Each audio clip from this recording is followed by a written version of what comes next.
Imagine a single day over 2 millennia ago, when one man orchestrated a military triumph so perfect, so devastating, it still defines tactical genius. This isn't just history. It's a masterclass in strategy, a story of audacity, and a stark reminder that even the mightiest can fall. Get ready to dive into the Battle of Cannae, where Hannibal Barca, with a force half the size, brought the Roman Republic to its knees. Our story begins in the tumultuous era of the Second Punic War, a colossal struggle for dominance between two ancient superpowers, Rome and Carthage. Rome, a burgeoning republic, was expanding its influence across Italy. Carthage, a wealthy maritime empire, controlled vast territories in North Africa and Spain. This wasn't just a border dispute. It was a fight for survival, a clash of civilizations. The stakes were incredibly high, with the future of the Mediterranean world hanging in the balance. To understand Cannae, we must first journey back to 218 BC. Hannibal, driven by a sacred vow to his father, embarked on one of history's most audacious military campaigns. He planned to invade Italy by land, a feat considered impossible. He marched his army, including war elephants, across the Pyrenees Mountains. Then he faced the ultimate challenge, the snow-capped, treacherous Alps. This wasn't just a march, it was an epic struggle against nature itself. Thousands of men and animals perished in the brutal cold and difficult terrain. Yet Hannibal persevered, descending into Italy's Po Valley, a move that utterly shocked Rome. They had expected naval battles, not an enemy army appearing from the north. Hannibal wasted no time, immediately demonstrating his tactical brilliance. He delivered two crushing blows to the Romans. First, at the Battle of the Trebia, he lured a Roman army into a river crossing, then ambushed them from hidden positions. Next, at Lake Trasimene, he engineered a near-perfect ambush in a foggy valley. He annihilated an entire consular army, killing one of Rome's consuls outright. These early victories sent shockwaves through Rome. Panic gripped the city. The sacred walls, once symbols of impenetrable security, now trembled under the enemy's shadow. Rome, accustomed to victory, was facing an existential threat on its own soil. In desperation, Rome appointed Quintus Fabius Maximus as dictator. Fabius understood Hannibal's genius and adopted a radical, deeply unpopular tactic: avoid direct confrontation. This became known as the Fabian strategy. His troops harassed Hannibal's supply lines, shadowed his movements, and engaged in small, hit-and-run raids. It was a war of attrition, designed to wear Hannibal down without risking a major battle. The Roman Senate and public, proud and impatient, howled in protest. They saw Fabius's methods as cowardly and un-Roman. They demanded a decisive battle, a glorious victory to restore their honor. When Fabius's dictatorial term ended, the Senate, bowing to public pressure, replaced him with two new consuls, Lucius Aemilius Paulus and Gaius Terentius Varro. Paulus was cautious and experienced, advocating for a more Fabian approach. Varro, however, was a populist hothead, eager for glory and a direct confrontation. The Roman system dictated that command would alternate daily between the two consuls, a recipe for internal conflict and strategic inconsistency. Hannibal, ever the astute observer, watched these developments with keen interest. He understood that Rome's internal divisions and thirst for battle would ultimately play into his hands. Hannibal then made a brilliant strategic move. He seized the Roman supply depot at Cannae, a crucial grain storage facility.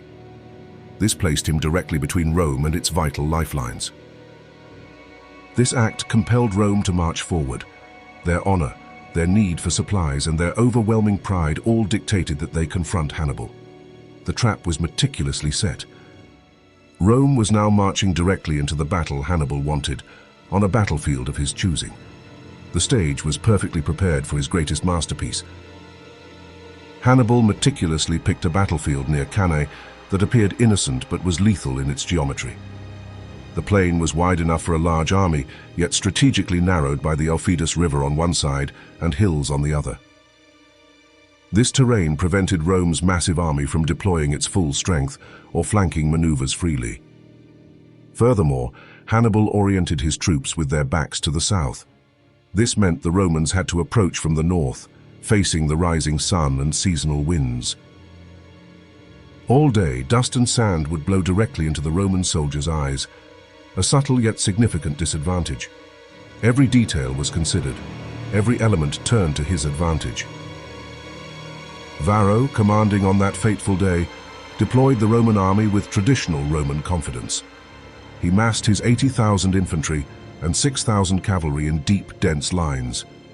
The goal was simple: use sheer weight of numbers to crush the Carthaginian center. Roman cavalry, as tradition demanded, was placed on the wings. They believed their overwhelming numerical superiority would simply overwhelm Hannibal's smaller force. It was a strategy of brute force, not finesse.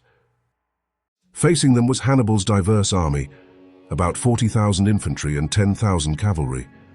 These were Libyans, Iberians, Gauls and Numidians, a mosaic of peoples united under Hannibal's command.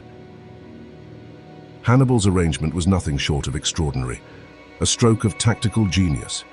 In the center, he placed his weakest troops, Spanish and Gallic infantry, in a convex bulge that pushed forward into the Roman lines.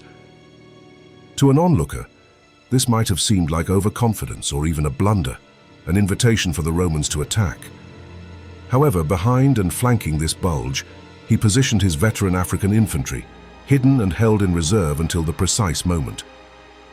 On the wings, he placed his cavalry, Spanish and Gallic heavy cavalry under Hasdrubal on the left, and swift, deadly Numidian light cavalry on the right, unmatched by Rome.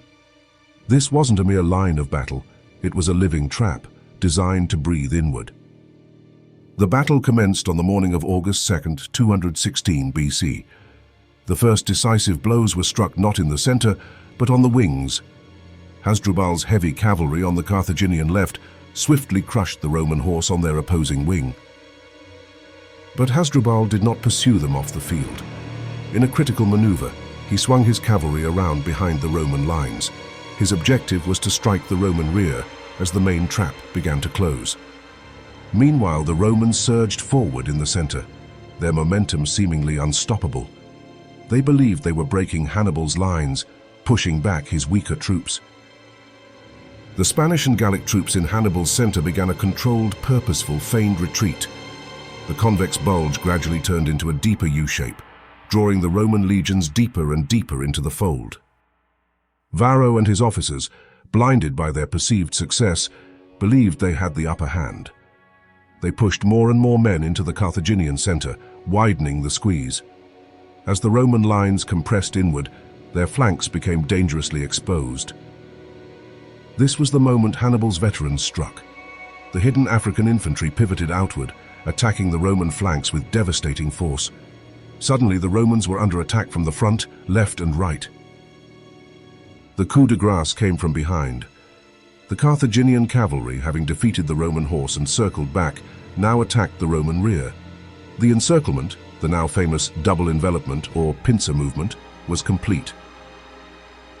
What followed was no longer a battle. It was a systematic slaughter. Roman soldiers, packed so tightly together, couldn't even raise their arms to defend themselves. Their greatest strength, sheer numbers, became their inescapable prison. For hours, Carthaginian fighters methodically cut down the trapped Romans. The field became a gruesome tableau of carnage. By day's end, the ground was literally soaked with Roman blood. When the dust settled, the devastation was almost unimaginable. Ancient sources vary, but the numbers are staggering. Polybius reports around 70,000 Romans died. Livy claims 50,000 killed and 20,000 captured. Among the slain were Consul Paulus, 80 senators, and nearly one-third of Rome's army leadership. Entire legions simply vanished. Rome was plunged into a state of profound shock and panic. The Senate resorted to desperate rites, even burying live victims to appease the gods. The Republic teetered on the brink of collapse, facing its darkest hour. In Hannibal's camp, his cavalry commander Maharbal urged an immediate march on Rome. "In 5 days, the Capitoline Hill will be yours." But Hannibal hesitated. Maharbal famously retorted, "You know how to win victories, you don't know how to use them." Historians still debate why Hannibal delayed. Possible reasons include a lack of siege equipment, exhausted troops, uncertainty about Rome's defenses, or a strategic preference to break Rome's alliances rather than destroy the city itself. Rome, however, refused to capitulate. The Senate showed brutal resolve. They declined Hannibal's ransom offer for prisoners, lowered draft ages, enlisted slaves, and raised fresh legions. They resumed the Fabian strategy, vowing never again to fight Hannibal in open field until conditions favored them. The legacy of Cannae endured far beyond that scorching August day. Scipio Africanus, a survivor of Cannae, would later adopt similar tactics against Hannibal himself, ultimately defeating him at Zama. For centuries, military leaders have studied Cannae as a pinnacle of tactical brilliance. It remains a case study where mind triumphed over might, where superior strategy overcame overwhelming numbers. Cannae is not just history.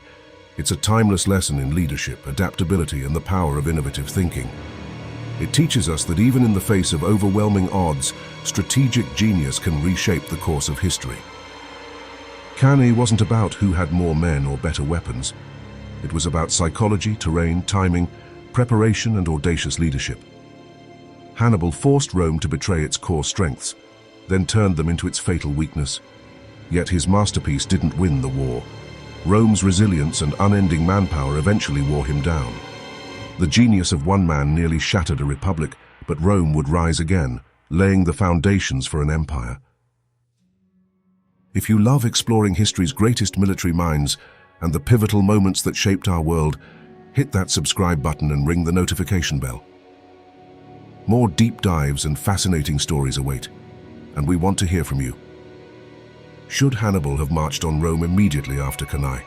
Drop your thoughts and theories in the comments below. Thanks for watching.